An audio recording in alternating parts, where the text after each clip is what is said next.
Tout est marque avec l'agence Yucatan, partenaire de votre image, votre notoriété, votre réputation.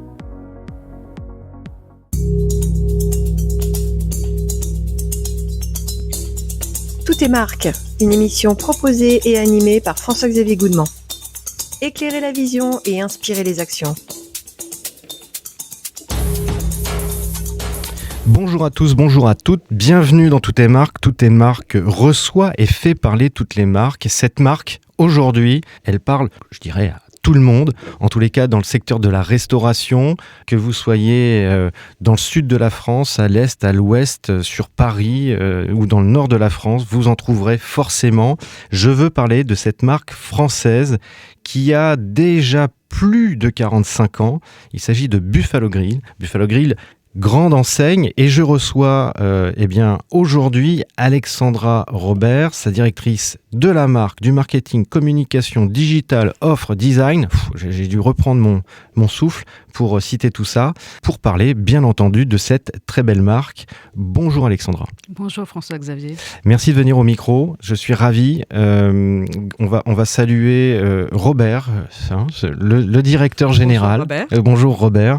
Et tous les autres. Exactement, qui nous a mis en contact. Je suis ravi parce que aujourd'hui, Buffalo, c'est une enseigne connue.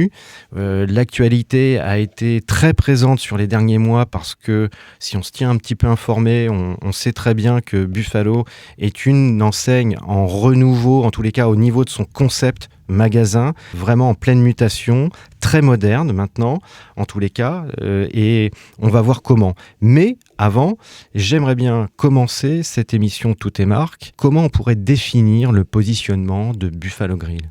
Buffalo Grill, c'est tout simplement le restaurant qui est accessible à tous. Vous l'avez cité, à tous les Français géographiquement parlant, puisqu'avec 325 restaurants, on a toujours un Buffalo Grill à moins de 20 minutes de chez soi. Et c'est surtout le restaurant qui est accessible à tous, quel que soit son porte-monnaie, quelles que soient ses envies. C'est le restaurant qui est ouvert 365 jours par an, midi et soir, et où on sera content de vous offrir une restauration populaire de qualité. Voilà. La mission qu'on se donne, et qui, à mon avis, si on avait dû l'écrire en 1980, quand M. Picard a fondé cette chaîne de restaurants, la mission qu'on se donne, c'est rendre accessible à tous une restauration populaire et de qualité. Et tous les mots sont importants. Accessible, c'est accessible en prix, accessible géographiquement, accessible dans les moments, dans les occasions. Une restauration populaire, oui, parce que nous, on est très fiers de servir des plats qui vont plaire à beaucoup, et de qualité, parce que, soyons clairs, si on veut continuer de donner envie aux gens de venir au restaurant, de mettre de l'essence dans leur voiture pour venir jusque sur les ronds-points, il faut qu'il y ait de la qualité. Le rapport qualité-prix, le rapport qualité-prix du plat, mais aussi de toute l'expérience, c'est ça qui fera la différence. Qu'est-ce qui va vous différencier en termes de positionnement face aux autres acteurs du marché ? Aujourd'hui, vous avez, comme vous l'avez cité là juste un instant, des positionnements qui sont autour des ronds-points. J'aime bien l'image, mais au moins c'est une image authentique. Comment justement vous vous différenciez par rapport à votre implantation ? La différence, elle a toujours été la même depuis Christian Picard. La différence, c'est être partout où on a besoin ou envie de nous. Donc nous, on est dans les grosses agglomérations, mais aussi dans les toutes petites villes. Je vais vous poser une question. Briey, c'est une toute petite ville qui est dans l'est de la France. Et c'est un de nos top 10 de restaurants. Parce qu'on va là où... J'ai envie de vous dire, peut-être que nos concurrents ne vont pas, parce que tout le monde a besoin ou envie de pouvoir aller passer un bon moment au restaurant, en famille ou entre amis. Donc, la première différenciation, c'est ça, c'est 325 restaurants partout. La deuxième, écoutez, moi je vais être très objective, absolument objective, mais je peux vous dire que la qualité, la générosité, l'origine de tous nos produits sont vraiment, vraiment une qualité très haute pour un prix qui reste très accessible. Quel est le prix moyen d'ailleurs ? Le prix moyen, c'est de l'ordre de 21 € par personne. C'est le panier. C'est le panier moyen, voilà, exactement. D'accord. Et avec ce 21 €, on est à peu près 3-4 € en dessous de certains concurrents que vous avez peut-être en tête, 3, 4, 5, 6 même euros. Voilà. Donc on est resté... légèrement en dessus de certains fast-food. J'ai envie de vous dire, c'est pas si simple. C'est pas si simple. Ça dépend de votre occasion. Un fast-food peut effectivement, on l'a vu sur tous les 4x3 dans toutes les grandes villes, faire du 5 €, 5 produits ou que sais-je. Nous, ça, c'est pas notre truc. Nous, on est de la restauration à table, de la restauration où on est assis, servi, c'est chaud. Il y a le sourire de la personne qui vous reçoit, qui vous accueille et qui va vous servir. Notre premier prix, c'est pas 5 €. Vous savez combien c'est ? François-Xavier. C'est 4,99. Non, c'est 5,95 pour les enfants et 9,99 pour qui veut. Ouais. À 9,99, qu'est-ce que vous avez ? Vous avez une petite salade, la fameuse salade d'accueil. J'espère qu'on aura l'occasion d'en reparler. Mais bien sûr. Voilà. Vous avez un plat avec notamment un steak origine France, avec des frites origine France. Et puis, vous allez avoir, par exemple, un café avec un petit brownie pour 9,99 servi à table. Donc, moi, j'ai envie de vous dire, ce menu à moins de 10 €, qui n'est pas réservé uniquement le lundi midi, mais que vous allez pouvoir aussi manger le soir de la Saint-Valentin, si vous voulez, ou n'importe quel autre jour de week-end, de semaine, le midi, le soir, ça c'est aussi de la générosité. Et ben c'est vraiment très accessible. J'avais prévu de vous poser la question, mais là je rebondis tout de suite sur ce sujet-là. Pourquoi dans ces cas-là, avec une telle compétitivité, même si on ne vit pas que de son entrée de gamme, bien entendu, pourquoi vous n'êtes pas plus dans les centres-villes ? Alors, je vais juste rebondir sur cette histoire d'accessibilité prix. Ce qui fait l'universalité, je reviens à votre première question, et ce qui fait vraiment la différence de Buffalo, c'est que c'est le restaurant pour tout le monde et toutes les occasions. Je viens de citer l'occasion de vous n'avez pas beaucoup de temps et vous ne souhaitez pas dépenser plus que votre ticket restaurant à 10 €. C'est parfait, on est là pour vous et ça sera servi à table avec le sourire par rapport au fast-food. Mais, autre jour, vous avez un truc formidable à fêter. Le 10 sur 10 en maths, que dis-je ? Non, ça c'est un petit peu convenu peut-être, mais tout simplement la joie de revoir votre cousin qui habite loin dans le monde et vous avez envie d'aller au restaurant.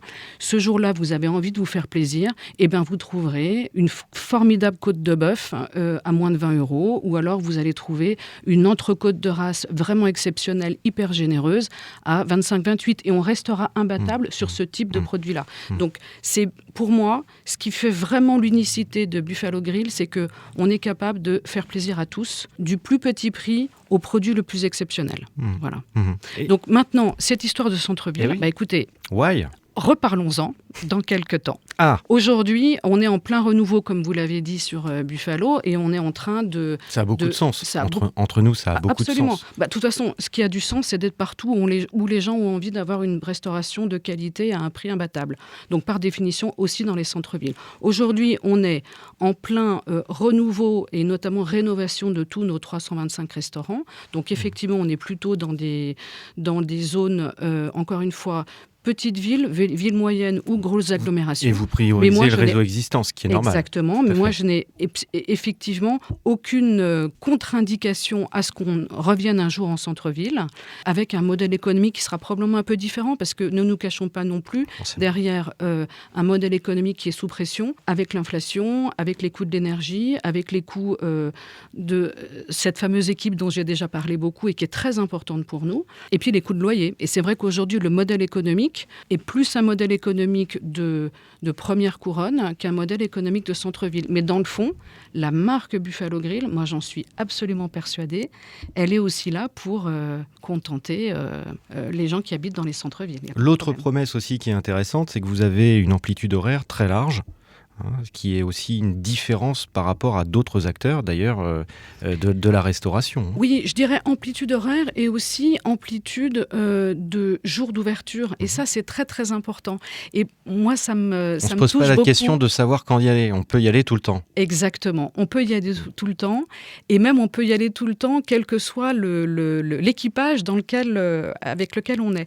Je vais citer Jean-Philippe, qui est un directeur de restaurant de la région parisienne. Bonjour Jean-Philippe. Bonjour Jean-Philippe, qui se reconnaîtra, qui m'a dit l'autre jour, non mais c'est super Buffalo Grill, j'adore cette marque, mais dans quel restaurant on arrive un samedi soir à 14 sans avoir réservé ? Bon, je les ai quand même reçus et ils ont passé un bon moment. Mais voilà, ça, moi, c'est des choses qui me touchent beaucoup parce que c'est vraiment l'insight de Buffalo, c'est Ils seront toujours là pour nous, ils sont toujours à portée de main, ils sont toujours sympas, on y mange toujours bien. Bon, on est 14, c'est pas grave, ils trouveront une solution. Voilà. Moi, ça, j'ai trouvé ça très, très significatif de l'attachement de nos clients à leur restaurant. On parlait tout à l'heure de l'identité Far West. Qu'est-ce qu'elle représente aujourd'hui dans votre stratégie marketing, puisque on va aussi faire la transition un petit peu plus tard dans l'émission sur le concept, mais cette identité Far West, elle vient, c'est la genèse, Oui. C'est la genèse. Et pourquoi justement avoir misé là-dessus pendant tant d'années ? Je vais vous raconter très rapidement un petit peu l'histoire de Buffalo Grill. Pourquoi est-ce que le fondateur, qui est Christian Picard, a misé là-dessus ? Tout simplement parce qu'il a été ébloui par son voyage à 20 ans aux États-Unis. Donc, ce n'est pas la date exacte de son premier voyage aux États-Unis. Mais qu'est-ce qui s'est passé ? Christian Picard commence sa carrière dans la restauration. Il est commis chez Maxim's. Après, je crois qu'il est serveur au Lido. Et puis, il se dit, non mais le monde est vaste. Allez, je pars aux États-Unis. Là, il se fait embaucher dans un restaurant qui s'appelle La Bourgogne à San Francisco. Donc, il fait ce qu'il doit faire.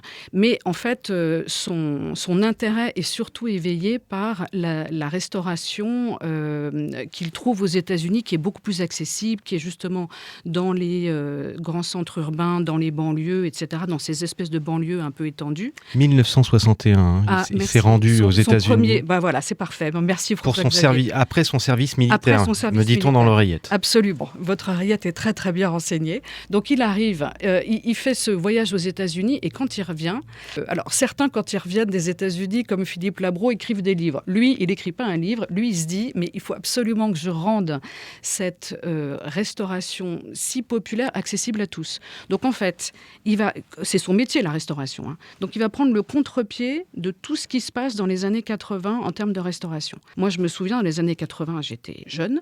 Très jeune. C'était avant-hier. Avant-hier.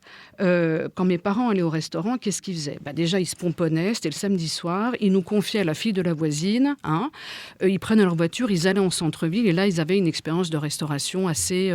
presque une expérience un peu sociale, où on découvre des mets, etc. Lui, il prend le contre-pied total. Qu'est-ce qu'il fait ? D'abord, il s'installe le long de la RN20, dans une ancienne station-service, parce qu'il se dit, c'est là, il y a du client, parce qu'il y a les banlieues qui sont tout autour. Ensuite...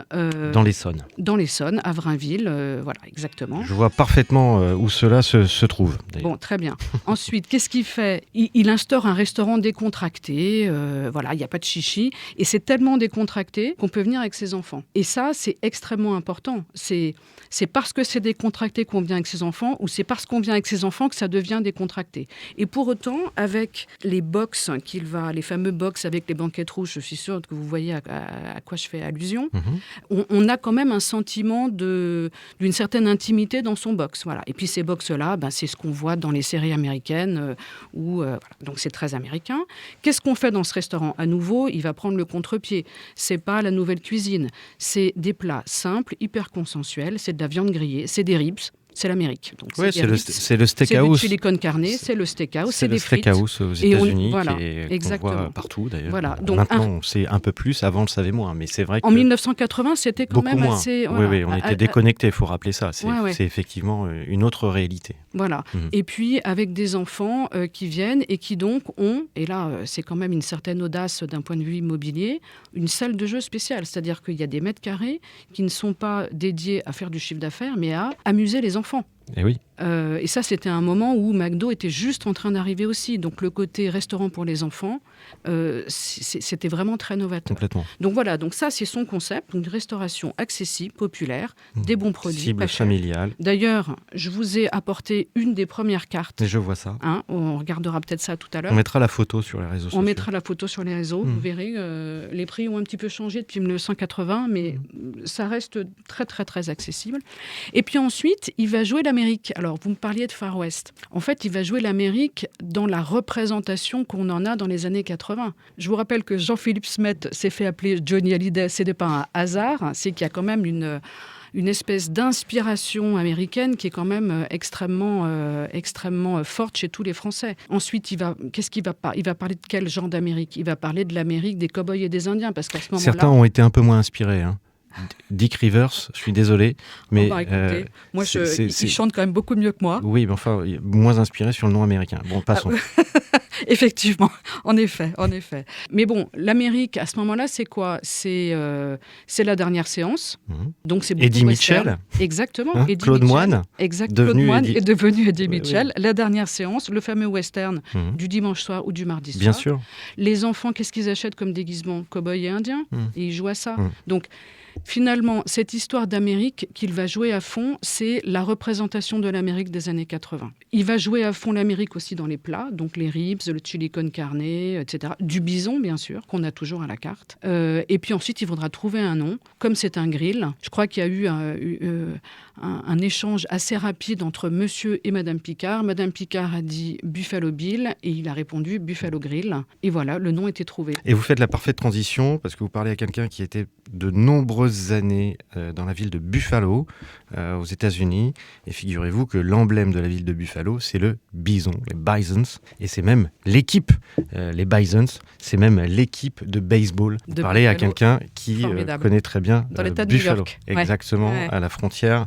De l'autre côté, Lac Erie et Niagara Falls. Ouais. Question, et là on va revenir, puisqu'on va continuer et le temps passe très très vite. Je reviens aussi sur la logique marketing. Là j'ai la directrice marketing face à moi. J'aimerais savoir pour une enseigne et surtout une belle marque comme Buffalo Grill, le temps passe, mais les clients aussi. C'est-à-dire que quelquefois les clients passent et donc ne restent pas. Et donc il faut aller avoir cette logique permanente d'acquisition client. Oui. Comment faites-vous pour mettre en place justement les bons leviers, les bons insights d'acquisition client ?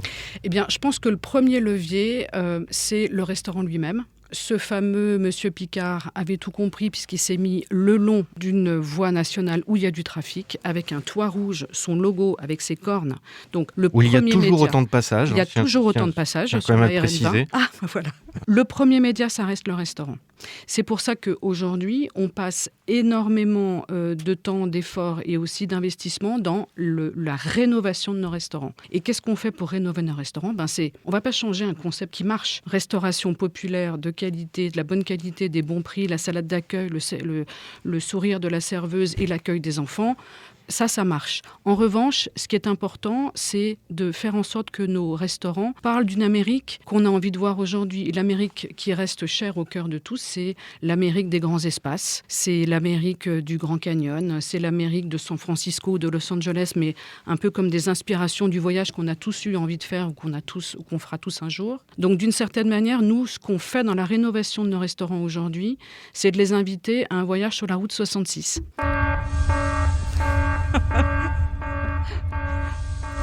Petite surprise. Et maintenant, c'est la question qui fâche. Alors, la question, elle est simple. On parle d'Amérique. Sauf qu'aujourd'hui, l'Amérique n'a pas le vent dans le dos à une époque où un Donald Trump est un personnage haut en couleur et surtout fortement décrié. Et l'Amérique ne fait plus rêver les Américains eux-mêmes et peut-être encore moins les Européens et peut-être encore moins les Français. Est-ce que, dans la finalité, capitaliser justement sur cette image américaine n'est pas maintenant en décalage avec l'époque ? Je crois absolument pas ça. Je crois que les Français, comme tous les autres habitants de cette terre, savent bien faire la différence entre Trump et les Américains, et encore plus avec l'Amérique elle-même. Donc nous, on est au contraire très fiers de donner à voir cette Amérique inspirante, de grands espaces. Si vous venez dans nos restaurants rénovés, vous y verrez, parce que nous, on n'aime bien non plus pas se prendre au sérieux. Donc si vous venez dans nos nouveaux restaurants, vous verrez bien sûr des tas de fenêtres qui donnent à voir ces paysages américains qu'on aime,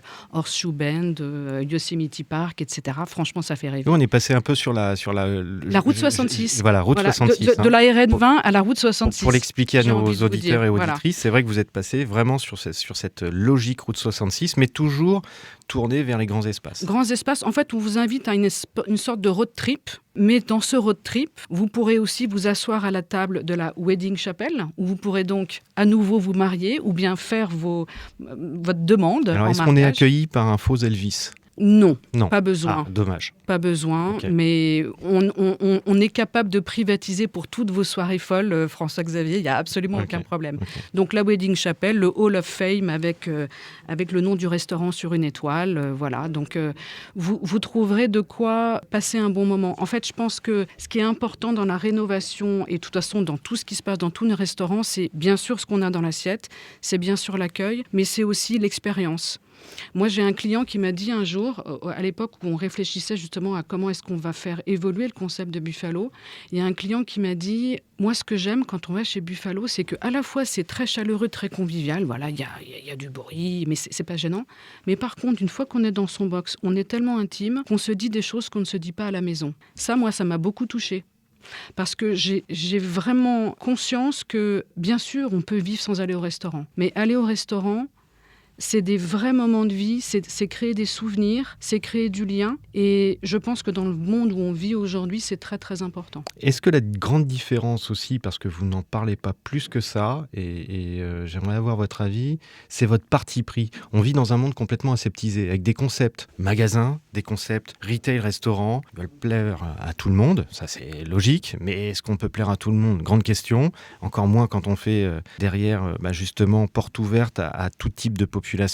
Vous avez un vrai parti pris. Comment justement on arrive à assumer ce parti pris en permanence ? Je pense qu'on est tout simplement authentique. On fait presque partie de la culture populaire, la fameuse pop culture. Enfin, moi, je pense qu'on est fiers d'être Buffalo Grill. On est fiers d'accueillir tout le monde. Je pense que les gens qui travaillent chez nous sont fiers de travailler pour cette enseigne. D'ailleurs, vous pouvez regarder sur TikTok le nombre de serveurs qui se mettent en scène en train de « j'ai servi une côte de bœuf ». Voilà. Bref, c'est incroyable. Oui, c'est une marque qui vit avec son temps. C'est une marque qui vit avec son Bien temps. sûr. Donc, notre parti pris, c'est d'être assez simple, assez authentique, assez fier de ce qu'on est, en fait. Je voulais simplement rebondir là-dessus, parce que j'avais une idée en tête, c'était le concept. Et juste vous flatter, mais je le pense sincèrement, c'est qu'en observant le renouveau de ce concept, ne serait-ce qu'intérieur, j'ai pu voir, waouh, quel boulot. Et par rapport à ça, mes deux questions suivantes vont être très simples. C'est je rougis de plaisir. Je rougis de mais plaisir. c'est une vérité, je le dis, Mmh. j'assume. J'assume. J'ai pas d'autres choses à dire là-dessus. Deux questions. La première, en combien de temps ? La deuxième, avec quels moyens ? De quoi ? Le passé ou le futur ? Le nouveau concept. Ah, le nouveau concept ? Bon, écoutez, d'abord, je voudrais pas... Un nouveau concept, ça se décide pas Oui, comme ça. mais je voudrais pas renier tout ce qui a été fait dans les années précédentes, parce que, encore une fois, on a changé ce qui avait besoin d'être changé. On a gardé tout ce qui était incroyablement visionnaire. Ce toit rouge, ces banquettes rouges, ce logo, cette espèce de marque qui a l'espèce de puissance de l'Amérique, cette espèce de générosité, ça, on n'a pas eu besoin de le changer. De la même manière, on n'a pas changé la qualité de la viande. Vous savez qu'on a des vrais bouchers on coupe notre propre viande pour distribuer dans nos 325 restaurants. Ça, on n'a pas eu besoin de le changer. Ça, c'était incroyable comme flair de faire ça. Ce qu'on a On ne adapté, le sait pas assez, d'ailleurs. et bien voilà, c'est pour ça que je vous le dis. Eh Donc ben, je le dis. il faut le Voilà, dire nous plus avons fort. des vrais bouchers qui coupent la viande à Bondoufle, dans la région parisienne, qui nous permet au passage d'adapter les quantités, d'essayer de limiter le gaspillage, de tout réutiliser pour également, du coup, pouvoir également pratiquer des très bons prix, y compris sur des pièces extrêmement nobles. On n'a pas changé ce qui n'avait pas besoin de l'être. Ce qu'on a adapté, c'est la manière d'être contemporain, de parler de l'Amérique que les gens ont envie Oui, d'avoir. vous avez évolué. Voilà, on a évolué. Alors maintenant, écoutez, on a une équipe qui maintenant travaille assez fort depuis 3 ans. 3 ans. Et je pense que ce qui fait la différence aussi, c'est que, vous m'avez un peu charrié sur mon titre tout à l'heure, mais il se trouve qu'on a mis sous l'ensemble du marketing, en fait, tout ce qui va concerner l'expérience client. C'est-à-dire que le design, l'architecture des points de vente, on a une équipe de designers en interne. Ensuite, on a bien sûr les gens qui s'occupent de la marque, qui vont s'occuper notamment de la politique enfant.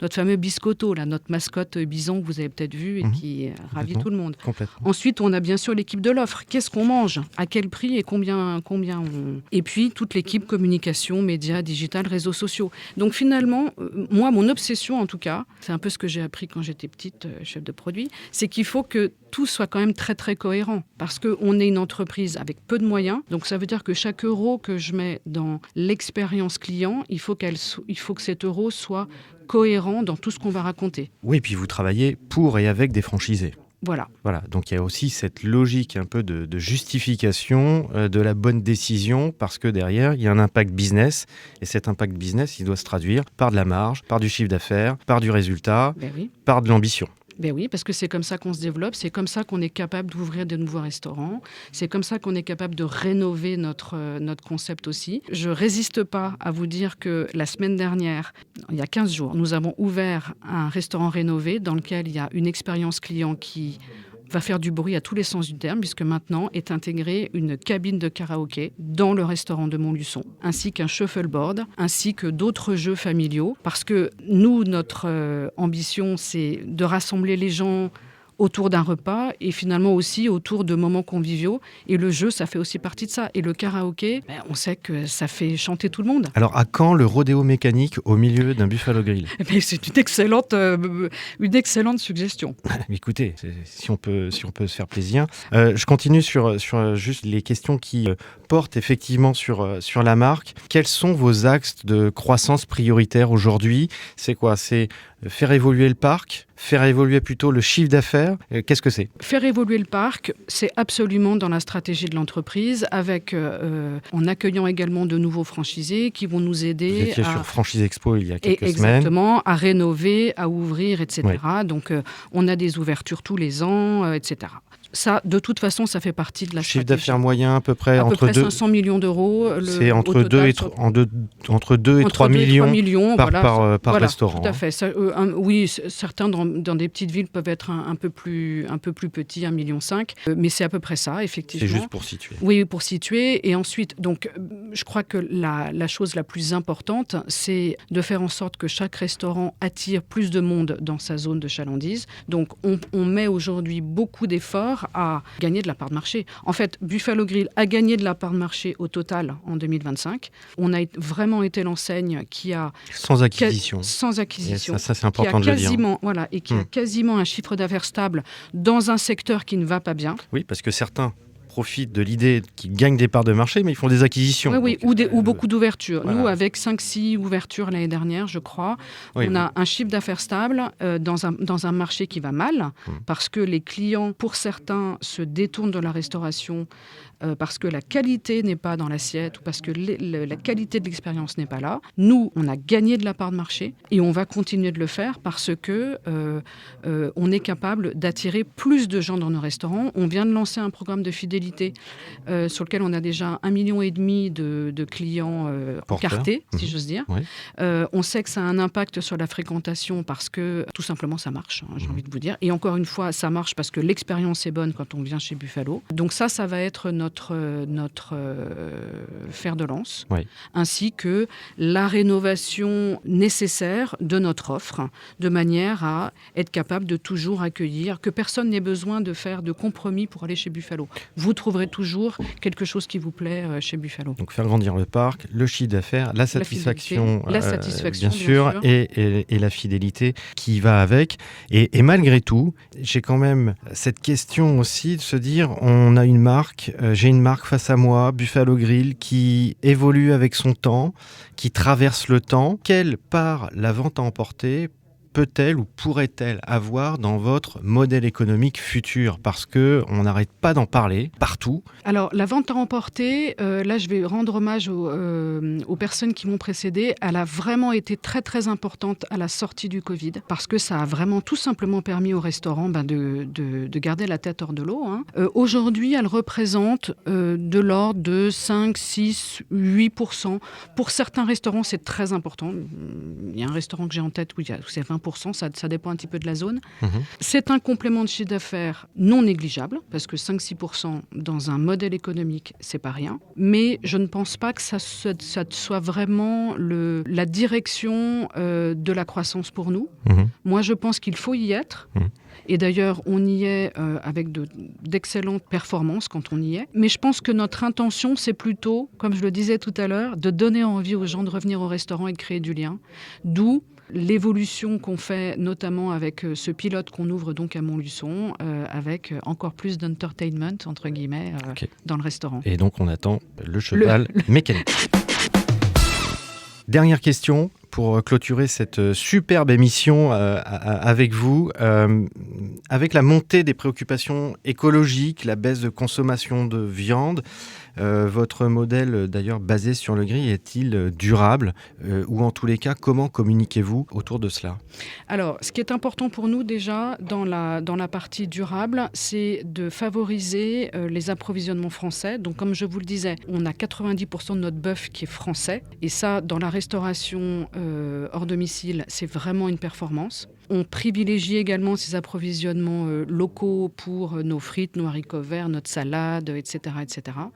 Ensuite, concernant la viande elle-même, il est certain que la consommation de bœuf baisse et on accompagne ça, mais c'est surtout la consommation en fait à domicile. Oui. Nous, d'une certaine manière, on se dit qu'on peut être l'endroit où on ira se faire plaisir avec une bonne viande, bien grillée, bien cuite, parce que ça, c'est un vrai savoir-faire. Du steak végé, peut-être ? Alors, nous avons de toute façon des tas d'options pour les personnes qui ne souhaitent pas manger de bœuf ou de viande tout court. Il y a effectivement des œufs, il y a bien sûr du steak végétal. Enfin, je ne sais pas si on l'appelle steak, mais en tout cas, il y a des hamburgers végétaux. On avait reçu Accro, notamment la marque végétale, justement, qui se bat pour conserver le terme steak.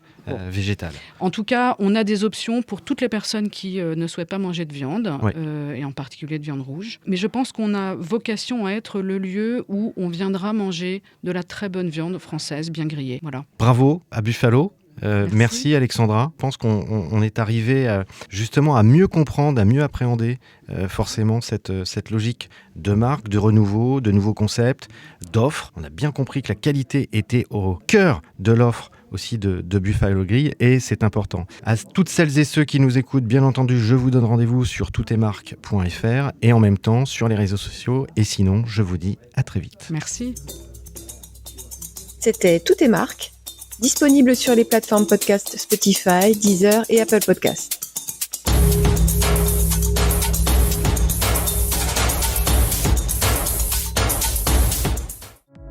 C'était Tout est marque avec l'agence Yucatan, partenaire de votre image, votre notoriété, votre réputation.